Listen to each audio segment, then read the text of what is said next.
Okay, I'm going to go through how to use interpolation to find things out like a median and the quartiles of a set of grouped data.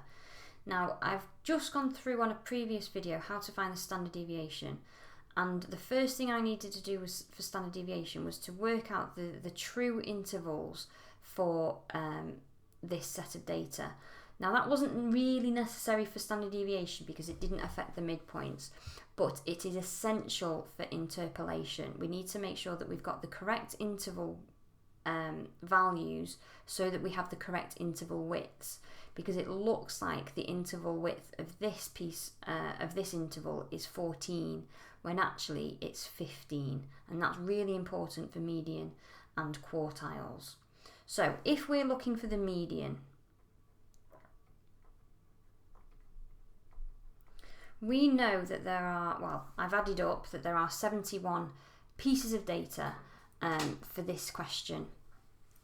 The median, if we're doing grouped data, if this is from a frequency table, then we don't bother adding one on before we divide by 2 to find the position that median value will be in. And that's because this is already going to be an estimate.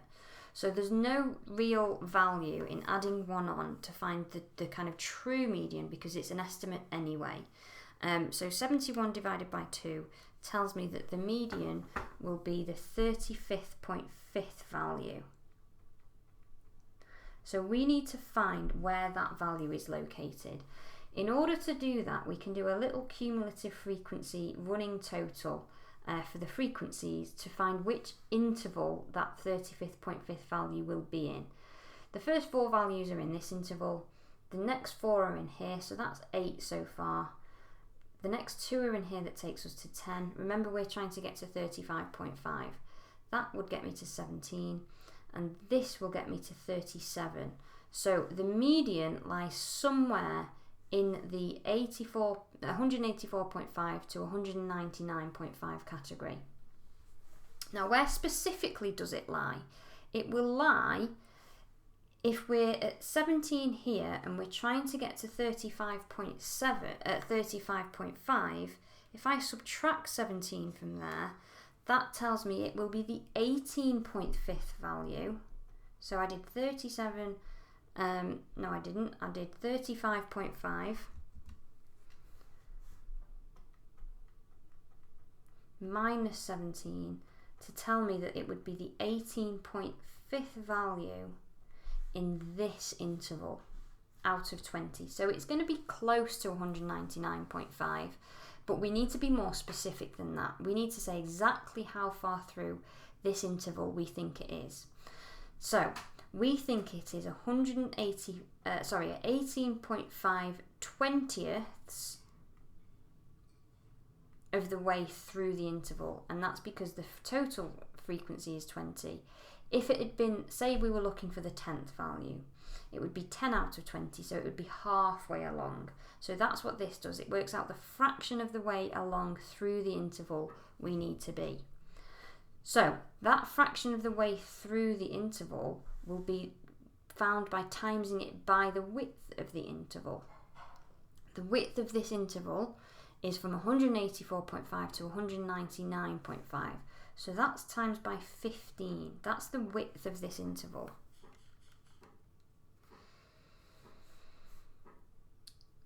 So that will tell me how far along the interval I'll be, but I need to start at this number. So I'm then going to add on 184.5.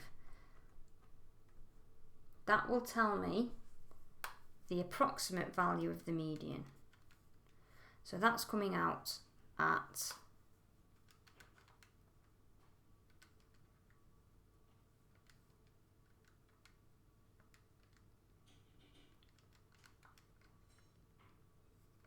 198.4. So that's my estimate for the median, and that's about right. We're close to the end of this interval. We're not quite the full right through the end of the interval, so it's a little bit less than 199.5. So that's what we've got there. So just to recap, this was because we were 18.5 numbers into this interval.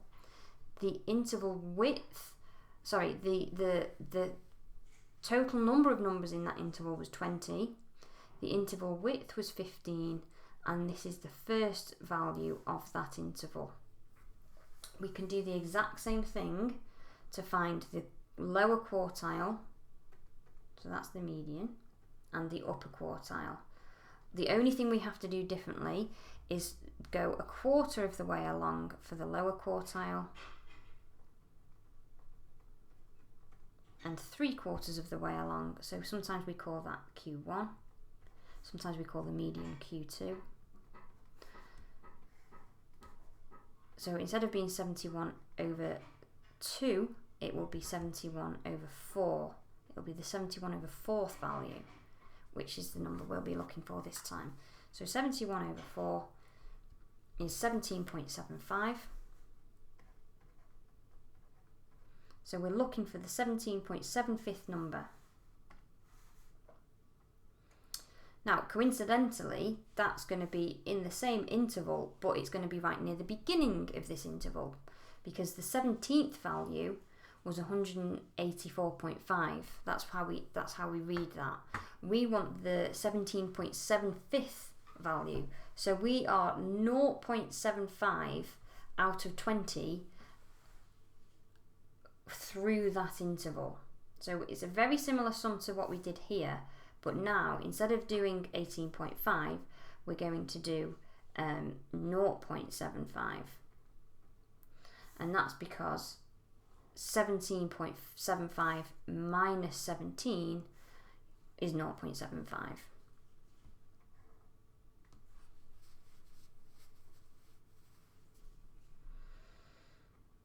Interval frequency is 20, interval width is 15, and the interval starts at 184.5 again.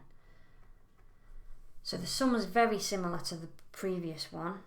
0.75 divided by 20 times 15 plus 184.5 is 185.1.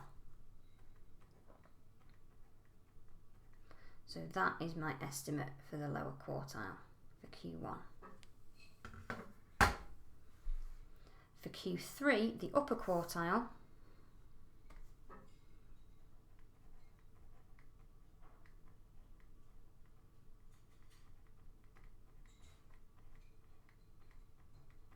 instead of being 1/4 of 71, we are going to be 3/4 of 71. That will be where we find the median this time. So I can times my 17.75 by 3 if I want, or you can do the sum that I've just written down, and that gives me 53.25. So we want the 53.25th number. So we need to find out where that is. 37 plus 24 is 61. So it's somewhere in this next interval. The 53.25th number is somewhere in this interval here. So where is it? Let's find where it is. Which value will it be? So if we do 53.25 minus 37, because we've had 37 numbers so far, that will tell us which number in that 199.5 to 214.5 interval we're looking at. So 53.25 minus 37 is 16.25. So we are 16.25 out of 24 along the interval.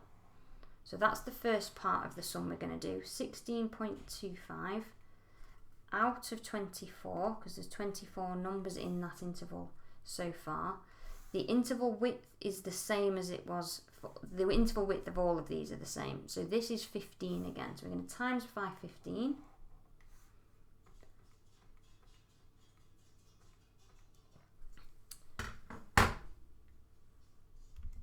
And then we're going to add the first value of that interval, which this time is 199.5.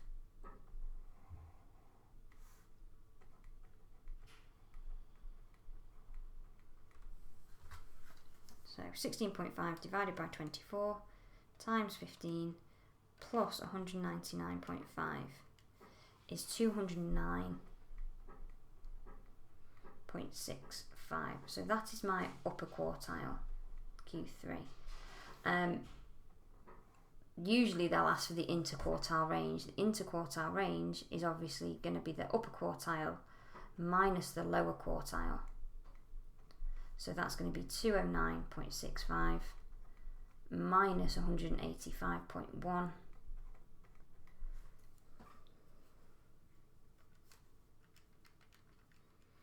which is 24.6-ish.